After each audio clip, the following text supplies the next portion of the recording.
Chapitre 1. Au commencement était la parole, et la parole était avec Dieu. Et la parole était Dieu. Elle était au commencement avec Dieu. Toutes choses ont été faites par elle, et rien de ce qui a été fait n'a été fait sans elle. En elle était la vie, et la vie était la lumière des hommes. La lumière luit dans les ténèbres, et les ténèbres ne l'ont point reçue. Il y eut un homme envoyé de Dieu, son nom était Jean. Il vint pour servir de témoin, pour rendre témoignage à la lumière, afin que tous crussent par lui. Oh, il n'était pas la lumière, mais il parut pour rendre témoignage à la lumière. Cette lumière était la véritable lumière qui, en venant dans le monde, éclaire tout homme. Elle était dans le monde, et le monde a été fait par elle, et le monde ne l'a point connue. Elle est venue chez les siens, et les siens ne l'ont point reçue. Mais à tous ceux qui l'ont reçue, à ceux qui croient en son nom, elle a donné le pouvoir de devenir enfants de Dieu, lesquels sont nés non du sang, ni de la volonté de la chair, ni de la volonté de l'homme, mais de Dieu. Et la parole a été faite chair, et elle habitait parmi nous, pleine de grâce et de vérité. Et nous avons contemplé sa gloire, une gloire comme la gloire du Fils unique venu du Père. Jean lui a rendu témoignage et s'est écrié « C'est celui dont j'ai dit, celui qui vient après moi m'a précédé, car il était avant moi. » Et nous avons tous reçu de sa plénitude et grâce pour grâce, car la loi a été donnée par Moïse. La grâce et la vérité sont venues par Jésus-Christ. Oh, personne n'a jamais vu Dieu. Le Fils unique qui est dans le sein du Père est celui qui l'a fait connaître.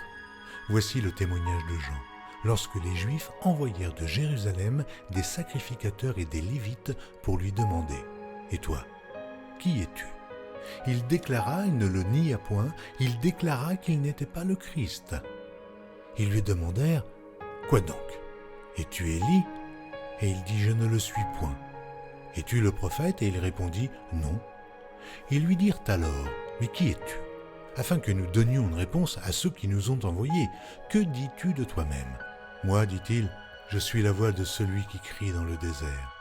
Aplanissez le chemin du Seigneur, comme a dit Ésaïe, le prophète. Ceux qui avaient été envoyés étaient des pharisiens. Ils lui firent encore cette question. « Pourquoi donc baptises-tu si tu n'es pas le Christ, ni Élie, ni le prophète ?» Jean leur répondit, « Moi je baptise d'eau, mais au milieu de vous, il y a quelqu'un que vous ne connaissez pas, qui vient après moi.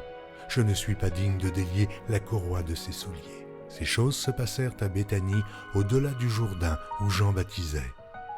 Le lendemain, il vit Jésus venant à lui, et il dit, « Voici l'agneau de Dieu, qui ôte le péché du monde. C'est celui dont j'ai dit, après moi vient un homme, qui m'a précédé, car il était avant moi. Oh, je ne le connaissais pas, mais c'est afin qu'il fût manifesté à Israël que je suis venu baptiser d'eau. » Jean rendit ce témoignage. « J'ai vu l'Esprit descendre du ciel, comme une colombe, et s'arrêter sur lui. Je ne le connaissais pas. Mais celui qui m'a envoyé baptiser d'eau, celui-là m'a dit, « Celui sur qui tu verras l'Esprit descendre et s'arrêter, c'est celui qui baptise du Saint-Esprit. » Et j'ai vu, et j'ai rendu témoignage qu'il est le Fils de Dieu. Le lendemain, Jean était encore là, avec 2 de ses disciples, et, ayant regardé Jésus qui passait, il dit, « Voilà l'agneau de Dieu. » Les 2 disciples l'entendirent prononcer ces paroles, et ils suivirent Jésus. Jésus se retourna, et voyant qu'ils le suivaient, il leur dit, « Que cherchez-vous » Ils lui répondirent, « Rabbi », ce qui signifie « Maître », « Où demeures-tu » ? Venez, leur dit-il, et voyez. Ils allèrent et ils virent où il demeurait, et ils restèrent auprès de lui ce jour-là. C'était environ la 10e heure. André, frère de Simon-Pierre, était l'un des 2 qui avait entendu les paroles de Jean et qui avait suivi Jésus. Ce fut lui qui rencontra le premier son frère, Simon, et il lui dit « Nous avons trouvé le Messie », ce qui signifie Christ. Et il le conduisit vers Jésus. Jésus, l'ayant regardé, dit « Tu es Simon, fils de Jonas.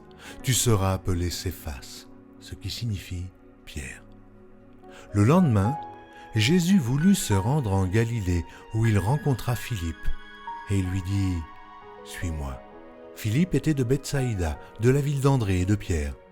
Philippe rencontra Nathanaël et lui dit « Nous avons trouvé celui de qui Moïse a écrit dans la loi et dont les prophètes ont parlé, Jésus de Nazareth, fils de Joseph. Nathanaël lui dit, peut-il venir de Nazareth quelque chose de bon ? Philippe lui répondit, viens et vois. Jésus, voyant venir à lui Nathanaël, dit de lui, voici vraiment un Israélite, dans lequel il n'y a point de fraude. D'où me connais-tu ? Lui dit Nathanaël.